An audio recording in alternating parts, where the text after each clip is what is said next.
तो पुण्यात्मा, जैसे श्रीमद् भगवद गीता अध्याय नंबर 15 के श्लोक नंबर 16-17 में 3 पुरुष बताए हैं,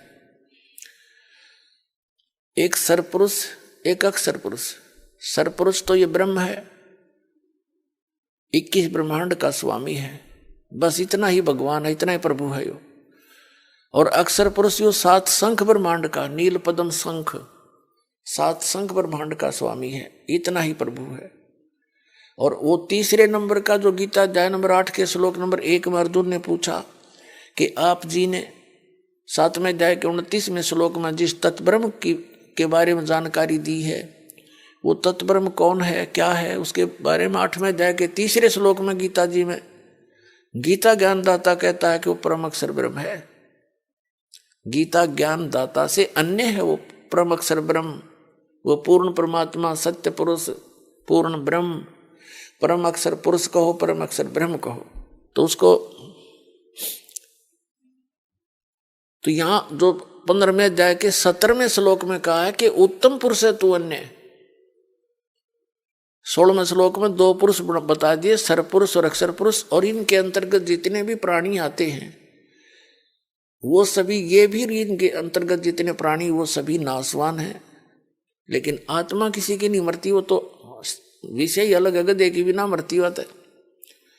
फिर 15वें अध्याय के 17वें श्लोक में कहा कि उत्तम पुरुष है तू अन्य। वो श्रेष्ठ भगवान, उत्तम श्रेष्ठ पुरुष माने परमात्मा यानी परम अक्षर पुरुष, वो तो इन दोनों से अन्य है, और वही तीनों लोकों में प्रवेश करके सबका धारण पोषण करता है, वो अविनाशी परमात्मा। अब जैसे गीता अध्याय नंबर 15 के श्लोक नंबर 1 में बताया कि ऊर्ध्व मूलम अधः शाखम, ऊपर को जड़ वाला, नीचे को तीनों गुण रूपी शाखा वाला, ये उल्टा लटका हुआ संसार रूपी पीपल का वृक्ष जानो एक उदाहरण रूप में। तो जो जड़ है वो तो परम अक्षर ब्रह्म है। कबीर परमेश्वर जी ने स्वयं आकर अपनी जानकारी आप पर बताई। अक्षर पुरुष एक पेड़ है, निरंजन यानी सरपुरुष वा की डार, और तीनों देवा शाखा हैं ये पात रूप संसार। तो मूल कौन है वो ये दास बताएगा, वो परम अक्षर ब्रह्म है। अक्षर पुरुष तो तना है, समझो वृक्ष, जमीन से बाहर जो दिखाई देता है जितना भी वो वृक्ष कहलाता है। तो वृक्ष के फिर भाग हैं, अलग अलग विभाग हैं। नीचे तना है वो तो अक्षर पुरुष समझो, फिर उससे एक मोटी डार निकली है वो सरपुरुष समझो, ये ज्योति निरंजन काल। उसकी 3 शाखाएं हों वृक्ष की, यानी रजगुण ब्रह्मा, सतगुण विष्णु, तमगुण शिवजी रूपी इसकी ब्रांच है, और पात रूप संसार। और जो जमीन के अंदर गुप्त है, प्रोक्ष है, वो जड़ है, और जड़ से ही सबको आहार मिलता है। पूरे पेड़ को जड़ से सी खुराक मिलती है, वही सबका धारण पोषण करने वाला है। तो गीता अध्याय नंबर 15 के श्लोक नंबर 17 में कहा कि उत्तम पुरुष तु अन्य परमात्मा इति उदाहरते।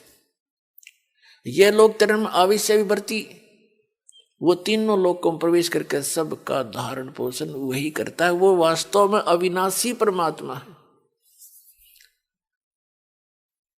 तो पुण्यात्मा, ये एग्जाम्पल बहुत गजब का है। उल्टे लटके हुए संसार रूपी वृक्ष का जड़ से ही पूरे विश्व को, यानी पूर्ण परमात्मा से ही पूरे विश्व को सब कुछ मिल रहा है। जो भी आपका वर्क डन है वो भी वहीं से मिल रहा है। अब जैसे कोई नौकरी करता है गवर्नमेंट की, वहां उसने दिहाड़ी करी, उसकी तनख्वाह बनी, कैशियर के पास आ गई, ट्रेजरी में आ गई, उसने दे दी उठा के, आपका वर्क डन था। अगर आपने नौकरी ना कर रखी हो, हाजिरी ना लग रही हो, तो कैशियर ना दे चवन्नी। तो ये भगवान तो कैशियर समझ लो, ब्रह्मा विष्णु महेश्वर उस परम पिता के।